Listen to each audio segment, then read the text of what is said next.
Well, it's time again for Patterns for Progress.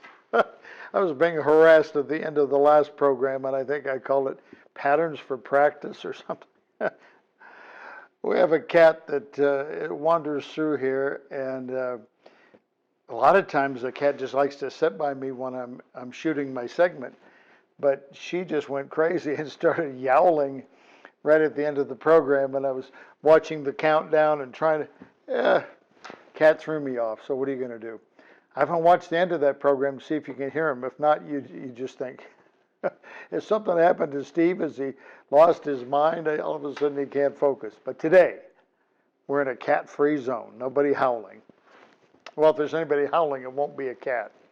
So this program is about patterns and practices and habits and routines because our life is made up of them. Our successful parts of our life, we have successful patterns.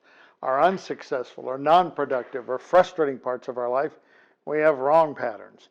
I'm just trying to get you to change one pattern, throw one out and pick up a new, better one that has worked for somebody else.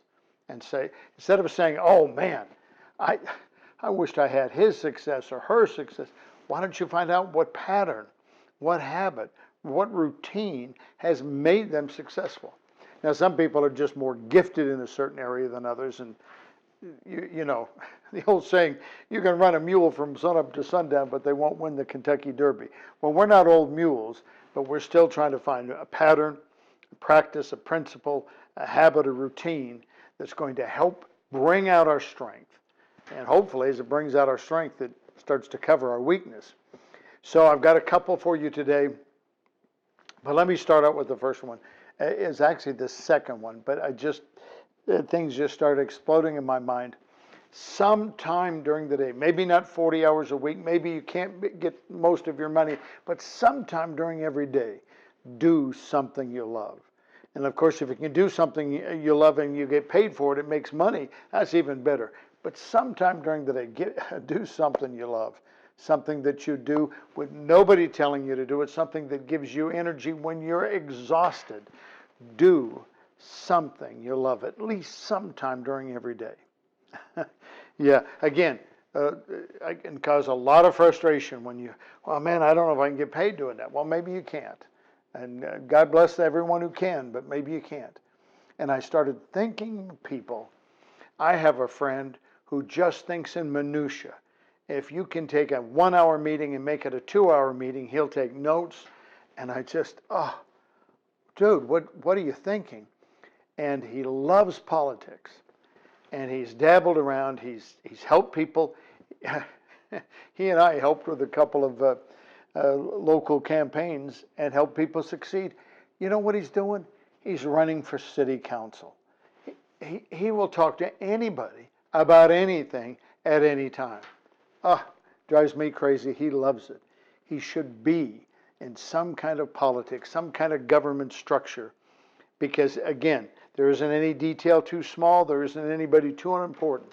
And when I started thinking about him, and I'm not going to say his name because I'm not going to invite everybody else on who's running for city council in that city, but I remember seeing old black and white film of John Kennedy, young John Kennedy, long before he was president of the United States, long before he was Senator Kennedy from Massachusetts. In fact, I don't know if he was running for the House in his district there in Massachusetts or running for the Senate, but it was like 5:30 in the morning.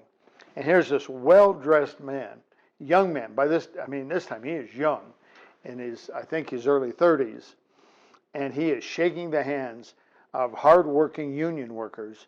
Because, you're a Democrat in Massachusetts, well, Democrat anywhere, you got to be pro-union. And it was just such a paradox. It was just shocking, the difference between the two. And he seemed to love it.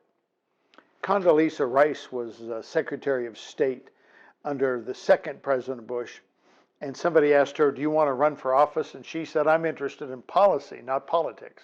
Then she told a story about when the younger president, before he was just Governor Bush, running for office, they had gone together to meet this big group of people someplace and had a 2 hour meeting and made presentations when it was all over, she was exhausted. Condoleezza Rice was exhausted.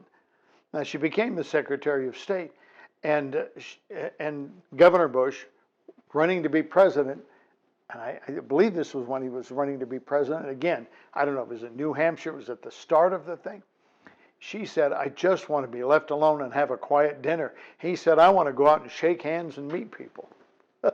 That's something. If there is so much stress and strife and negativity, if you're going to run for office from as low as city council, let alone to the president of the United States, if you don't love the battle, if you don't love that, I don't know how you do it. And then I thought of who else was it? I can't even think of somebody else. Oh, a senator from Utah. And of course, at the time, he wasn't a senator, Mike Lee. I believe I was one of 79 people jammed into this large house in a city called Layton. And this Senator Lee, of course, he wasn't Senator Lee there. He was one of several running for the senator before the primary. And I thought, well, a lot of these people in here are distinguished. They're well dressed. It's a very expensive home. They're going to be very polite. They were brutal to him. They made lawyer jokes. They made fun of him. I went up to him afterwards because he talked about arguing a case before the Supreme Court. And I said, if you can argue cases before the Supreme Court, why would you put up with all of this? I mean, it was a brutal night.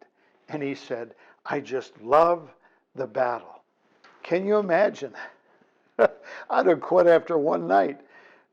These people were probably some of the most polite people on the face of the earth, but if they're in front of a politician, somebody running for political office, they were vicious. They were mean. I can be sarcastic, and I went up and apologized for them. But it was something they loved. So Senator Mike Lee became Senator Lee, and of course, John Kennedy became Senator Kennedy, then President Kennedy, and Governor Bush became president. They were doing something they loved. If you can do something you love, even if it's only for 10 minutes a day, do it. It's going to add life to you. That's a tremendous pattern, practice, habit, routine. Pick out something you just love. We had a little setback on the set, so we started later, and I love to read, so I just grabbed something, and I was reading a story. The Utah Jazz have a gaming team, I think 6 guys who play basketball online with some game. I don't know, and I don't care. They're getting paid. They're making a living. This one guy moved from New York City to Salt Lake to be on the team. It's 6 months a year they train. And he said, this is something I've always wanted to do. I believe they had 11,000 people apply for those 6 positions. Well, so when I tell you do something you love to do at least a few minutes a day, well, 10,994 of the 11,000 applied didn't get it. They can't make their living. Now, they probably still play that game, and I imagine most of them love it. But 6 of them went from playing it because they love it to making a living 6 months out of the year. And the second pattern is, above all, be careful what you think because your thoughts control your life. If any of those people had come to me and said, I got a dream. I want to be a professional gamer. I want to play video games. There are people, tens of thousands, maybe hundreds of thousands of people who watch people play video games online. They watch them. Why? I don't know. But they might be asking me, why do I watch people, hit a golf ball halfway around the world, or basketball, or baseball? So it's probably something that's growing. But if any of those 11,000 had come to me and said, what do you think of my odds? I'd go, well, I think slim and none, and they both left town. So be careful what you think. Be careful when somebody says it's impossible. I didn't even know this was taking place. Now, again, I don't think most people my age are watching people playing video games online. But if you get enough people watching it, you can sell ads and you can make money. Be careful what you think on, because your thoughts control your life. When you say something's impossible, it's impossible for you to get better. It's impossible it's impossible for me to get better. It's impossible for me to succeed. It's impossible for me to be. Stop that. Don't let anybody else say it. Because again, I think I'm well read and I'm well versed. I didn't know that was taking place. And that's the second one I've read about this week. Some young guy won $3 million in some video game playoff. That doesn't even seem real. But because it doesn't seem real to me, it doesn't make it impossible to you or to me. Be careful what you think. Your thoughts control your life. When you say there's no way out, there's no way out. When you say it can't turn around, it can't turn around. You can have 6 solutions walk right by you and you go, nope, nope, nope. It's not possible. Some wise person told me something years ago, good night, 20, 25 years ago, that opportunities, successful opportunities, are coming at you and going by you every day. And if you have the wrong thoughts, you don't see it as an opportunity.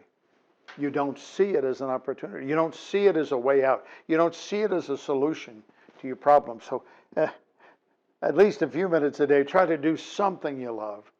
And be careful what you think, because your thoughts control your life. This was the lead chapter to a book on, and I think it was people under 35, the most successful habits of, and again, it was a group of people. I don't know if they were self-made millionaires or I don't know what it was. They had all started their own business and succeeded.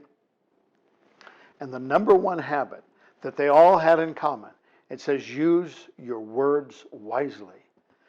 Use your words carefully. Don't speak curses about yourself. You don't speak curses about other people either. But don't speak curses about yourself. And it was a 2-parter. Never take anything personally. Now that's been one of my mantras in life, and I can't tell you it's been successful. There's times I can just let insults and very critical things just roll off my back like, water off a duck's back. And other times I'm way too sensitive. Don't take anything personally. Here's what a very wise person taught me. When somebody does something mean to you and it's personal, don't take it personally. It will drive them crazy. If you say, well, that's how everybody thinks, or that's how everybody's being treated. Don't take it personally. Don't try to figure out, why was this person mean to me? I don't know why. Hurting people hurt people. And all of us have some hurts in us. All of us have some disappointments. Everyone I've ever met has got some broken-hearted issues. And when your heart's broken, it's easy to let bitterness to come out. It's easy to let negativity. We can even make it more serious. It's easy to let death come out of our mouth and start speaking just lifelong sentences. Forget about what the courts can sentence you to. You can sentence yourself and others to lifelong failure. Nothing ever works for me. Stop it. Use your words wisely and don't take anything personally. Those are only 3 habits, patterns, practices, principles we talked about today. At least 5 minutes of every day. Try to do something you love. And if it can grow into a full-time job, full-time occupation, that's wonderful. Be careful what you think, because your thoughts control your lives. And be careful with your words. And don't take anything personally. Now, if you count, that's actually 4, but the last 2 were part of 1. I'm Stephen Peterson. You can see other programs by going to not our website, our YouTube page, Patterns for Progress. I almost called it Patterns for Practice, and there's no howling cat. Patterns for Progress. That's it. Patterns for Progress. I'm going to have that tattooed. Stephen Peterson, Patterns for Progress on YouTube. Watch us every week as we come on. I'll see you later.